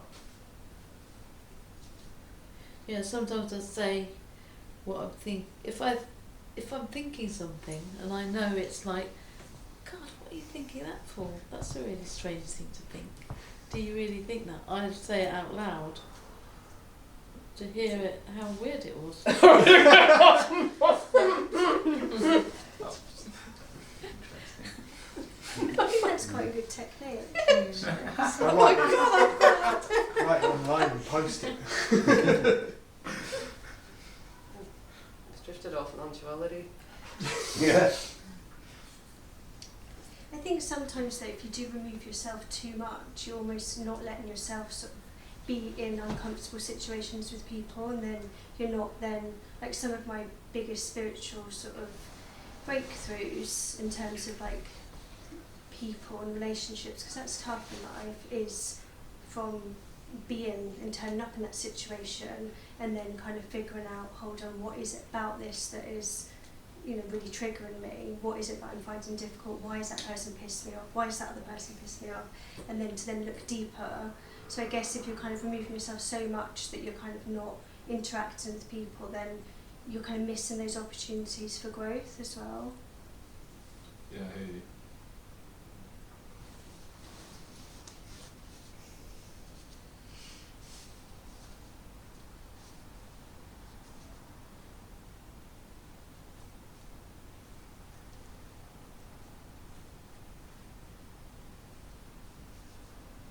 But the mundane is perfectly spiritual, isn't it? Isn't it? I don't see.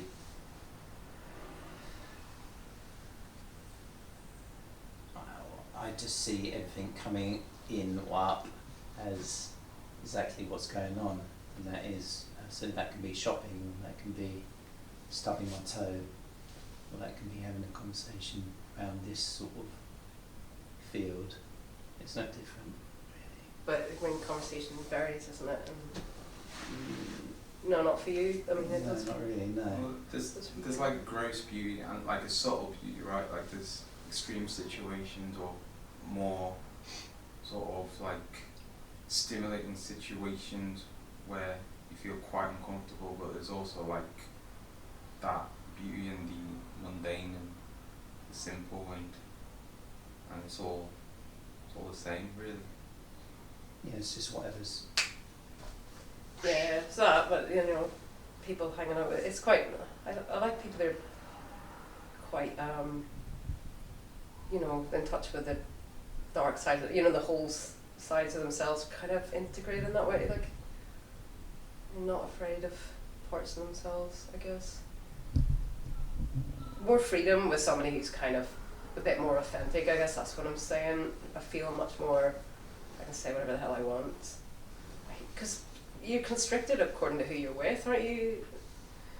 As well, so I think there's that. But the non-duality, I think, I suppose, yeah, if you're around your tribe in that sense, there's a sort of you kind of relax a bit as well, because it feels like there isn't a kind of morality in non-duality either. It's not quite that tribe, sure it's not, and because that was kind of what I liked the atmosphere about it. It's just a bit more kind of accepting, superficially, of course. I'm sure, like, if you get too close with people, the usual conflicts are there and all that, but just thought you could just drop into a meeting and not have to be a certain way, or It's quite transient in that way though, isn't it?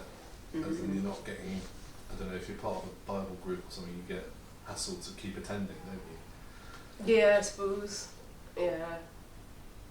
Is that what you want, to be hassled to? No, that's like my worst nightmare. But Yeah, somewhere yes. in between maybe might be healthier. I don't know. Yeah, a bit of a boundary or something. And I get that. No, it's difficult, isn't it? And I suppose, yeah, the weirder you become, this non-duality, like this, you become so much more idiosyncratic, I think, and it's like, yeah, you can get quite isolated. But I have no idea, because I don't, I already mix with just sort of like people who aren't into this or don't know about psychology or anything. So I forget, like, what the, norm, there are some people that really don't know anything. It's like, my God, quite scary out there. So you don't spend much time with people like that then, in your personal? No, I'm just a psychotherapist now, really. That's the only people in my life. No, there's my family. They're in Ireland. What so type of psychotherapy? Transpersonal and integrative. So It's just everything. I like then, the have you ever heard of the channel This Union Life? It sounds familiar. It's I really like that. And then they do a dream at the end. There's 3 of them. Okay. And they pick a topic, and they discuss it, and it's really quite. I think it's nice. I like it. I like listening to that. Transpersonal integrative. Integrative just means kind of everyone. Klein, Jung, Freud. Oh, okay. Yeah. Gosh. It's just waggling of tongues of it in the end, isn't it? Do you know what I mean? The tongue is out. You look at it and you're like, What do you mean? the words, just a waggling. What, the jargon you mean? No, language. It's just noises. It's noises, yeah. It's just, Is it?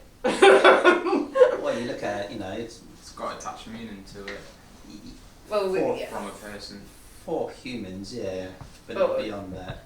Well, that's the magic as well, isn't it? Because we do Oh, yeah. understand. We do It's, understand. it's amazing, yeah. It's babble. But it's also just sound. Well, yeah, at a reductionist level that's exactly what it is, but it's more than that. Yes. Yeah, But yeah, yeah. Freud's good in that, because that's, the body is just making the noise and the psyche is it's energetic. Yeah. interpreting it. Yeah, it's energetic. Because What like, you want to call that? but it's because it's telepathy, isn't it? When you're out of the body, it's not language. The communication's different. Like, not in experiences I've had, but people who've had proper NDEs, it's never like, well, it wouldn't be, would it? And it's like synesthesia. So a lot of people come back with synesthesia. So like, you can smell the pain thing. Like all your senses get mixed and have different. If you know about that, so it's Definitely seeing had is knowing. And experiences with tripping where like communication has been completely words, language. It's just know, some kind of transmission. Yeah, no, it's bizarre that, but I think I've had that where like see, I think I've talked about it before, in the day, the kind of awakening, seeing, knowing everything about everyone I came across, like everything, and that was just immediate kind of. Did that last? No, it was just, I mean, I get kind of psychic stuff that was a bit like that, like people turned inside out, that happened occasionally, like. Inside out? It was just like seeing, like just, it's almost See. like it would be the equivalent to a mind reading, Psychic, but, yeah. but I wouldn't take it for granted that it's true, you know, Oh, like I okay. was like, Yeah. I don't know, like A skeptical of siddhi. my, Is that what they call it in India? I don't know, Is it? They have a word psychosis for or that. a city gift or Yeah, else yeah. madness. I even, yeah, like, Part of the Kundalini energy bubbling up. yeah, I think so, because people with NDEs, it's like they can get the thoughts of everyone and, you know, simultaneously everywhere, like it's, but I think so it must be something like, I don't know, yeah, Kundalini. Because mine said on the last time, mine lasted like 2 weeks. Oh You yeah. know, nuclear bomb for the mind. Yeah. And then like for about a year it faded away and then there was just nothing. Alright, okay. But so I've been coming back in since then. Back into life, but there was just nothing left. Okay. Is it just becoming more normal? Like just you feeling more not motivated, but like Just it's slowly getting there, yeah. oh, that's cool. That's cool. 'Cause, yeah, I remember the last time. Yeah, it's funny because you sort of think like, is nothing ever going to move me again, or Just wanted my life back during the Kundalini, to be honest. It was so intense. Not that it's significant. did you not enjoy it then? Like, No. oh, it was negative stuff for you, wasn't it? It wasn't negative, it was just I couldn't sleep for 2 weeks. It was just light and pain and in my chest and head. It just went on and on and on. The sleep deprivation's pain. Oh. I hate it. I really hate that. I still get that. Like, yeah. I mean, it amplifies it as well, I'm sure. Cause And then there was a relationship on the back of that with a lady, which was absolutely insane. I remember that. Yeah. Impersonal relationship with things going on that, you know, crazy. And she was into all the Kundalini, was she? Or? She'd had near-death experience and Ah, right, okay. we connected at some unknown level, But it didn't make sense in a kind of normal level No. by the sound of it. It sounded, which lasted about 4 months and then it was just gone. whoa, There was nothing there at all. that's bizarre, isn't it? Yeah. And the timing of that as well. It's just like, So even that's transient. Swallowed up into nothingness. she like Cale was kind of destroyer, was it? Or maybe not. Oh, it was amazing stuff. Oh, right, For for a a while, month. was it? Yeah. Incredible. Right. Honestly, yeah, it was something, you know, like I say, Extraordinary, impersonal, yeah. Impersonal, okay. Did you meet? Touch her, and Oh, you know, she'd have, you know, as you can imagine, it's crazy. Wow, okay. Alright, okay, so different levels basically. And I say, well, it's probably 2 months, the best part of it, and then it just faded. Oh, I mean, we thought it was going to be, you know, forever. so the feelings as well, like the attachment, the whole thing just Yeah, we weren't really compatible. When I look back at it now, I can imagine, so it's just this overlay of this super Yeah. kind of natural which we personal. both couldn't do anything about it. Bizarre, isn't it? Yeah. It's but energetic then, just like It stuck was mad, together. yeah, it was really mad. We were going to get married and everything, but thankfully we didn't. that sounds intense. You haven't heard, like that's it, you know. No, I've left it actually. I thought it was best to. I didn't want to rekindle that again actually, because I had to focus on coming home and work and stuff, Uh-huh. because she was abroad. But yeah, it was. God knows. But it's not normal, that's for sure. It doesn't sound like just. But it's nothing to do with. It's just still experiential, you know. It's. Yeah, no. It's the height of human experience. But it's still. Not, you know, the ultimate.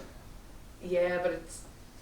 But It was bizarre though, like I mean, Yeah. something energetic. It sounds related to Kundalini or something. Like it's just. It must have been, yeah. Yeah, because you had nothing in common. Like it wasn't workable. There was just this.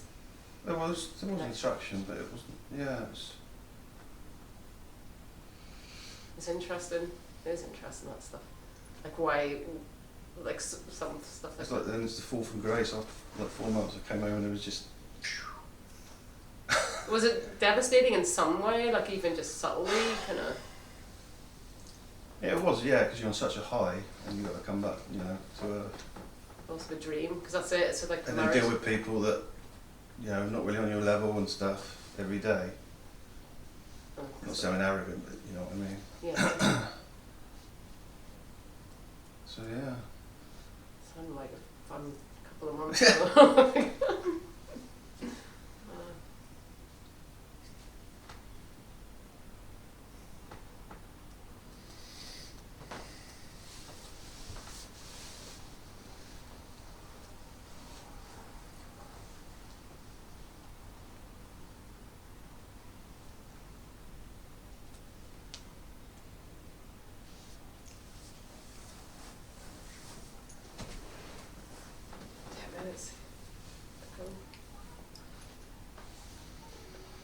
You mentioned earlier that like a shift in identity is not acausal basically, and I've heard that said before. But then some of the same people who say that also are like recommending self-inquiry, for instance, or stuff which might, from my perspective, seem like a practice. So how do you kind of hold these, or is it you've just got to hold this paradox and not hold it lightly? I don't know.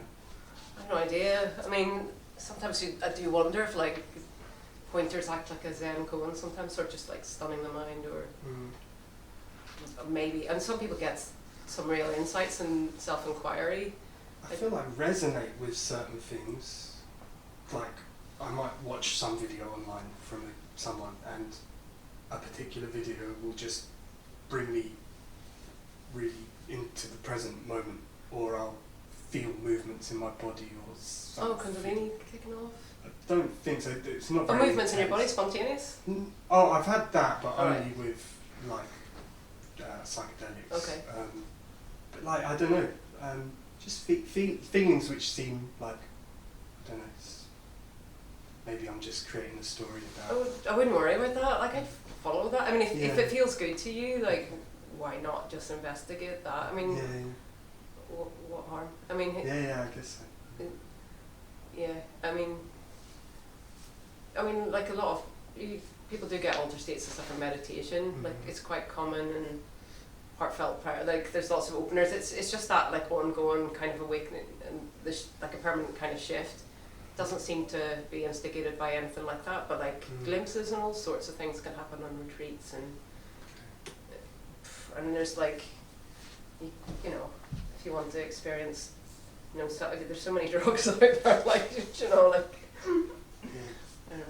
but yeah. Definitely went heavy with DMT for a while. I've never done it. I'd be curious to do it. Like, incredible. Is it? Well, I mean, like, yeah, it changed my life. Oh, did it? Right. Yeah, Okay. yeah. Like in terms of experiences I've had, like good or bad, I would rank it. Like over a period of time, I'd rank those experiences up in like the top 3 life-changing experiences. Anything like you want to share? Like what? I don't know. It would take control of my body, put me in all different positions. Oh, like, right, okay. It's changed the way I dance now, for instance. Oh, I was really? quite stiff before. Uh-huh. Now I'm all like fluid and Wow. I look a bit weird. Like Oh, that's interesting. did What's stuff to DMT? my hands where my hands want to do all this weird movement sometimes. Right. And then and then just like, yeah, I don't know, deeper and deeper into, I don't know, stuff. It was like consciousness in everything and going down a wormhole of getting, I can't explain it beyond words, indescribable.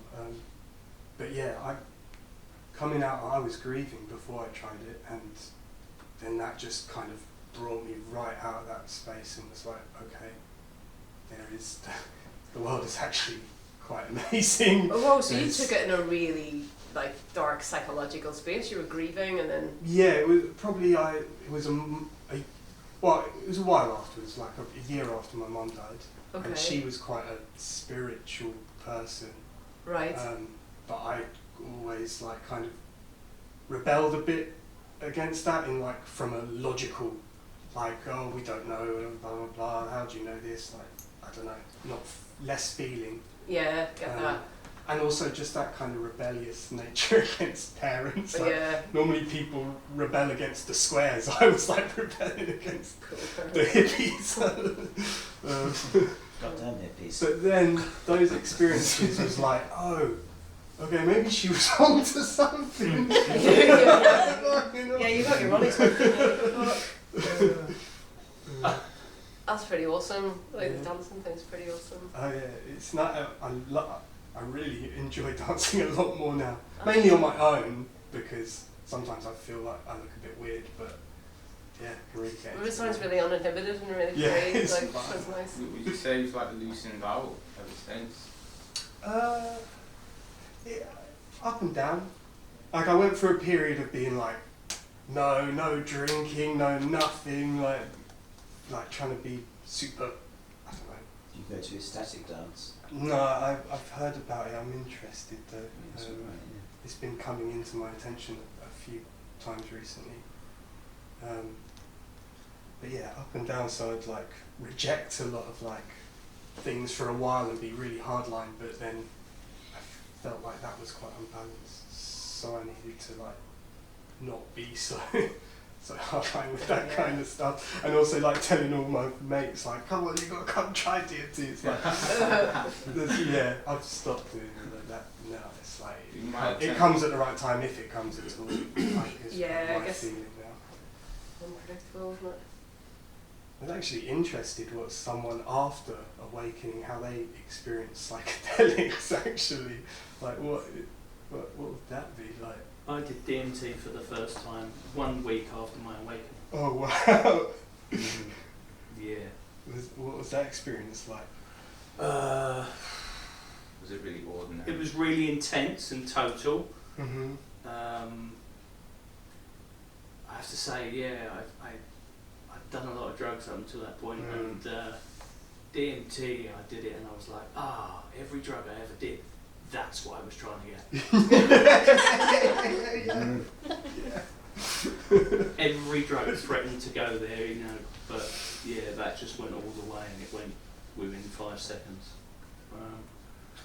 But what I came out of it was just confirmation of what had taken place the week before.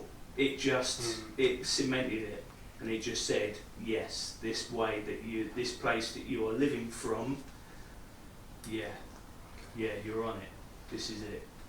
Cool. Mm. That's 9 o'clock, and that's a nice note to end on. Nice. Like, anybody wants to go for a drink after